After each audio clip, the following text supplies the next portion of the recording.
Hallo und herzlich willkommen zu einem neuen Video und heute gibt es tatsächlich mal wieder was auf die Ohren, aber eben nicht auf die Silikonohren, sondern diesmal wieder auf diesen Glaskopf hier. Und was das bedeutet natürlich, dass wir einen Bügelkopfhörer oder einen Over-Ear oder wie auch immer ihr es nennen möchtet, heute im Test haben und das ist der ED4 WH950NB. Viel Spaß mit dem Video.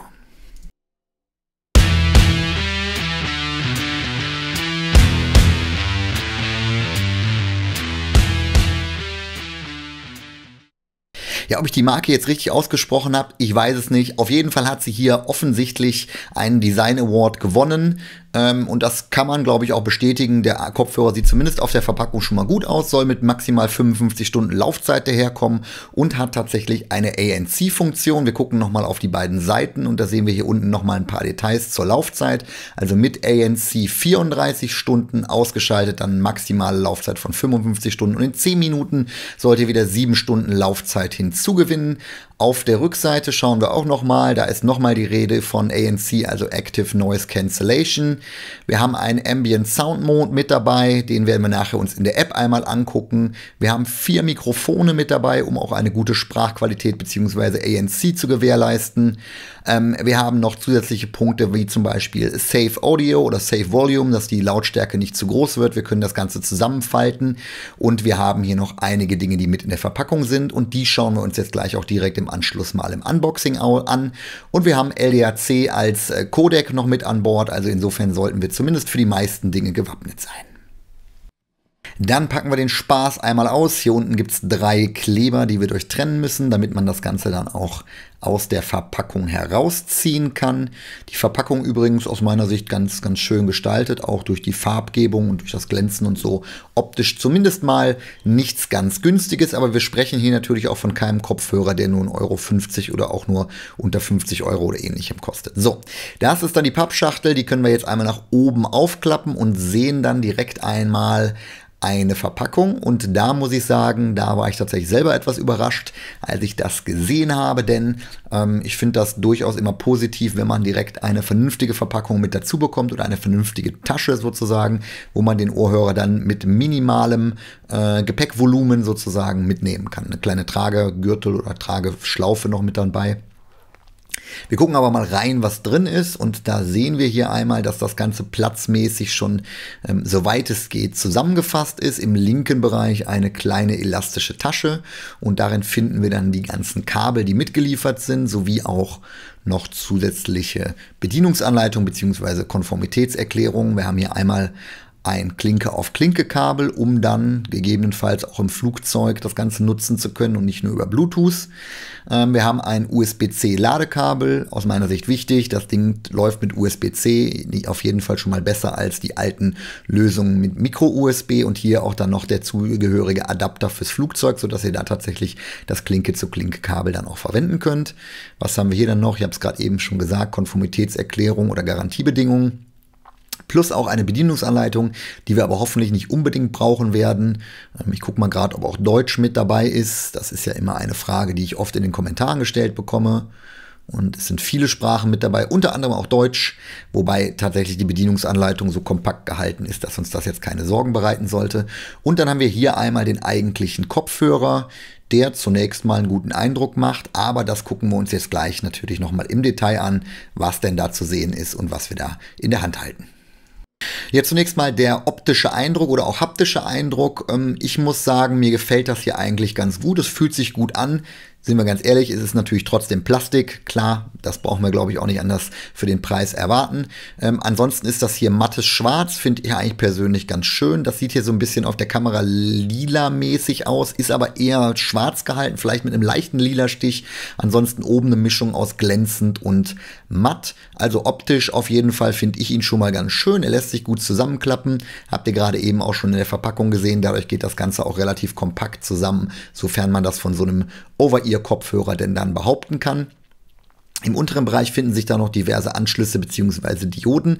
Einmal haben wir hier den Klinkenanschluss, wir haben hier ein kleines Mikrofon, welches dann natürlich für die Sprache bzw. ANC genutzt wird. Auf der anderen Seite ebenso noch ein Mikrofon, eine kleine LED, ich hoffe man erkennt es, den USB-C-Anschluss und dann einen Multi-Knopf, der mehrfach belegbar ist, plus den Power- und Lauter-Leiser-Knopf oder bzw. die Tasten, sodass man das Ganze dann hier auch komfortabel bedienen kann.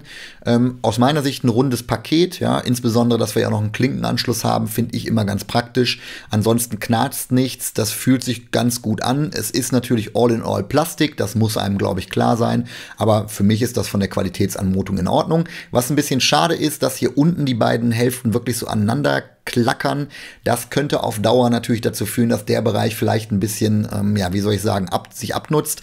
Deswegen hat man, glaube ich, und das, ich weiß nicht, ob ihr es vorhin gesehen habt, in der Verpackung auch dazwischen diese kleinen Schaumstoffteile, also das ist nicht das, was dazwischen liegt, aber theoretisch muss halt was dazwischen liegen, damit das nicht so aneinander schlägt, gerade wenn ihr es dann transportiert in eurem Rucksack oder in eurer Tasche. Und wo wir normal über den Halt im Ohr sprechen, sprechen wir jetzt natürlich über den Halt auf dem Kopf, Schrägstrich über dem Ohr. Und das Gute ist natürlich, dass wir hier einen relativ großen Schaumstoffbereich im oberen Teil haben, was auch nach langem Tragen durchaus noch eine komfortable Situation ermöglicht. Das sprich, da drückt nichts. Das Einzige, was mir aufgefallen ist, wenn ihr den Bügel ganz klein stellt und euer Kopf weniger konisch, ich hoffe, das ist der richtige Ausdruck, als rund ist, dann kann der Bügel an den Seiten, wo er nicht gepolstert ist, ein bisschen drücken. Ihr könnt die Größe aber verstellen, sodass ihr dem Problem auch ein bisschen entgehen könnt. Die Polster sind grundsätzlich erstmal angenehm, da gibt es für mich nichts zu deuteln. Die drücken auch nicht zu sehr. Wenn ihr da ein bisschen Luft haben wollt, könnt ihr die bekommen. Eine Herausforderung, die es allerdings gibt, ist die Hitze, die sich darunter sammelt. Und zwar haben wir hier im Gegensatz zu manch anderem Kopfhörer quasi keine Möglichkeit, dass die Hitze aus dieser Ummantelung, nenne ich es mal, entweichen kann. Da gibt es manchmal Kopfhörer, die haben halt eine Belüftung, sodass dann quasi die Hitze aus dieser Belüftung so ein bisschen rauskommen kann. Das ist natürlich für die Abdichtung vom Kopf her hervorragend, sorgt aber halt einfach dafür, dass die Hitze sich ein bisschen von euren Ohren, ein bisschen in den Ohrhörern oder vielmehr in den Kopfhörern staut. Halten tut das Ganze natürlich richtig, richtig gut, da gibt es nichts dran zu deuteln. So, jetzt zeige ich euch das Ganze nochmal, was ich gerade so ein bisschen umschrieben habe, denn wir haben hier, wenn wir hier nochmal genau hingucken, dann sehen wir hier, dass diese Ummantelung sozusagen an eurem Kopf oder Ohr abdichtet, aber halt eben hier an der Außenseite aus meiner Sicht zumindest so ein bisschen die Entlüftung fehlt, sodass die Hitze abweichen kann. Ihr könnt die Ohrhörer quasi auch nicht tauschen. Auch das ist für mich ein kleiner Nachteil, denn gerade wenn ihr die Kopfhörer länger benutzt, dann macht es immer Sinn, diese Lederteile auszutauschen, weil die werden sich mit der Zeit abnutzen. Das ist einfach auch bei den hochwertigen Kopfhörern so. Insofern, das denke ich, ein kleiner Nachteil, der sich aber auf Dauer erst zeigen wird. So, dann widmen wir uns einmal der Laufzeit und da habe ich euch ja vorhin schon gezeigt, dass die Laufzeit, die der Hersteller angibt, hier nochmal auf dem Karton abgetragen ist. Also sprich 34 Stunden mit Active Noise Cancellation, 55 ohne und 10 Minuten zum Wiederaufladen. Zunächst mal das Wiederaufladen funktioniert tatsächlich, also knapp 6 Stunden könnt ihr in 10 Minuten wieder aufladen. Oben muss ich sagen, auf 34 Stunden bin ich nicht gekommen. Mein Maximum waren 28 Stunden und im unteren Bereich bin ich so gerade auf 48 Stunden gekommen, also immer ungefähr 5 bis 6 Stunden weniger als hier angegeben ist, was immer noch gut ist, machen wir uns bitte nichts vor, aber es ist natürlich nicht ganz das, was der Hersteller angegeben hat. Also aus meiner Sicht, ich würde mal sagen, eine Zielerfüllungsquote von irgendwas um die 80-85% im Vergleich zur Herstellerangabe. So, werfen wir auch noch einen Blick in die zugehörige App. Dazu müssen wir beim ersten Starten natürlich einmal hier den Kopplungsmodus aktivieren. Da seht ihr hier unten, die LED leuchtet und schon können wir den Kopfhörer dann auch mit unserem Smartphone koppeln. Ihr seht hier, wir haben schon das Pop-up, welches uns jetzt dazu auffordert, das Ganze zu verbinden. Sollte das nicht kommen, könnt ihr natürlich auch über eure Bluetooth-Funktionalität das Ganze anstoßen. Dann wird hier die Verbindung hergestellt und im Hintergrund seht ihr auch schon die zugehörige App, die uns dann nachher die Möglichkeit bietet, dann noch diverse Dinge zu konfigurieren. So, jetzt haben wir hier einmal die Möglichkeit, in die App reinzugehen und weil wir das jetzt nicht über die App selber gemacht haben, müssen wir jetzt hier noch diese Berechtigung erteilen. Ich versuche sie jetzt hier wegzuklicken. Ihr seht, es geht nicht. Wir machen es einmal mit Zulassen. Dann geht das Ganze auch und jetzt werdet ihr gleich sehen, dass die App dann auch automatisch erkennt, dass wir entsprechend hier mit dem WH950NB verbunden sind. Die App ist aus meiner Sicht recht klassisch aufgebaut. Im oberen Bereich Symbol und Akku, im unteren Bereich Möglichkeiten, schnell was zu adaptieren. Im oberen Bereich seht ihr dann auch die Einstellungen und die sind tatsächlich relativ umfangreich. Wir gucken hier einmal rein, was es gibt. Also zunächst mal haben wir ein User Manual, dann haben wir die Möglichkeit hier die Einstellungen für die Taste, die ich euch vorhin als Multifunktionsknopf gezeigt habe, einzustellen. Da könnt ihr über verschiedene Druckmöglichkeiten dann unterschiedliche Dinge einstellen. Also in der Standardausführung zum Beispiel Active Noise Cancellation durchschalten oder aber auch den entsprechenden Modus umschalten. Das lässt sich dann hier aber zumindest in Teilen einstellen. Ihr könnt den LDAC-Codec aktivieren. Das Ganze führt dann dazu, dass ihr natürlich mit dem höherwertigeren Codec zusammenarbeitet und ihr könnt hier zusätzlich auch die Dual Device Connection, also die Verbindung mit mehreren Geräten, aktivieren. Das finde ich ja persönlich ganz spannend, weil es durchaus Möglichkeiten bietet, die man früher nicht gehabt hat. So, die Einstellung für die Lautstärke des Kopfhörers bzw. die Startlautstärke könnt ihr hier vornehmen und darunter könnt ihr dann auch direkt die Safe Volume oder beziehungsweise die, ich sag mal, Lautstärkebegrenzung, so wäre wahrscheinlich die richtige Übersetzung, aktivieren beziehungsweise auch wieder deaktivieren, einfach um eure Ohren zu schützen. Gehen wir nochmal weiter. Was gibt es sonst noch für Möglichkeiten? Gut, Power Off ist, denke ich, für alle Seiten klar. Da könnt ihr den Kopfhörer ausschalten. Ob das jetzt über die App notwendig ist oder nicht, lasse ich mal dahingestellt sein. Der Timer ist für mich eine ganz gute Geschichte, gerade wenn ihr vielleicht dann das irgendwann ausschalten wollt. In den Bluetooth-Settings habt ihr die Möglichkeit, das Ganze nochmal wieder zu verbinden oder eben auch nicht. Und zurücksetzen auf die Factory-Settings gibt es dann im unteren Bereich noch, sodass ihr da alles auf die ursprünglichen Einstellungen wiederherstellen könnt. Hier oben Write Reviews, okay, das scheint eher eine Sache zu sein, wo ihr dann eure Meinung kundtun könnt. Das interessiert uns jetzt weniger. So, jetzt sehen wir hier Akkuzustand 100%. Wir haben Safe Volume aktiviert und wir können jetzt hier im unteren Bereich, und ich scroll mal noch nicht nach rechts weiter, sondern ich zeige euch erstmal die Einstellungen hier unten, habt ihr die Möglichkeiten, die verschiedenen Modi, die ihr zum anderen auch mit dem Knopf am Kopfhörer selber umschalten könnt, hier einzustellen. Sowohl Active Noise Cancellation als auch Ambient Sound und so weiter und so fort. Könnt ihr hier anpassen. Ihr könnt hier die Soundeffekte anpassen vom Dynamic-Modus in den klassischen Modus. Da gibt es durchaus auch Unterschiede, die hört man auch. Aber fast noch wichtiger ist eigentlich der individuelle Einstellungsmodus, wo ihr dann individuell auf eure Bedürfnisse quasi das Ganze einstellen könnt über einen Equalizer, was ich persönlich immer eine super Sache finde. Dann braucht man sich auch nicht auf irgendwelche Voreinstellungen zu verlassen.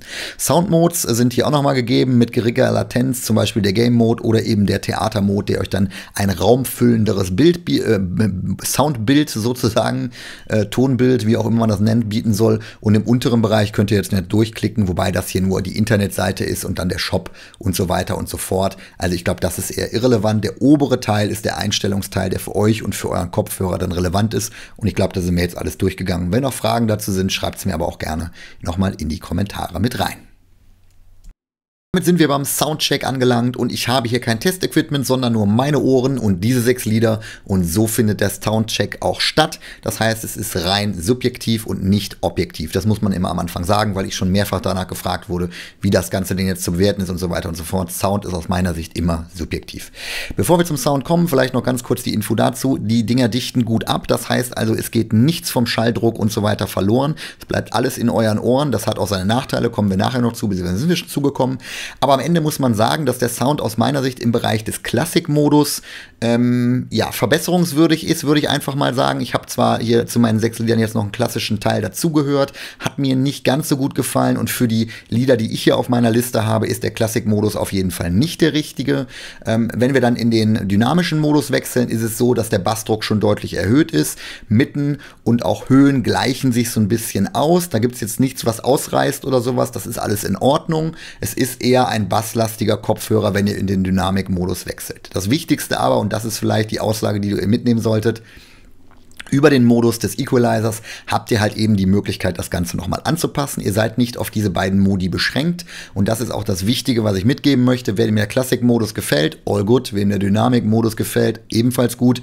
Ich würde euch empfehlen, stellt euch das Ding individuell ein. Da habt ihr am meisten davon und bekommt dann auch wirklich einen Sound, der aus meiner Sicht mit hochwertigen Kopfhörern natürlich nicht mithalten kann, aber zumindest in einer Liga spielt, in der wir uns auch beim Preis bewegen. Und von daher würde ich sagen, Sound auf jeden Fall Daumen nach oben.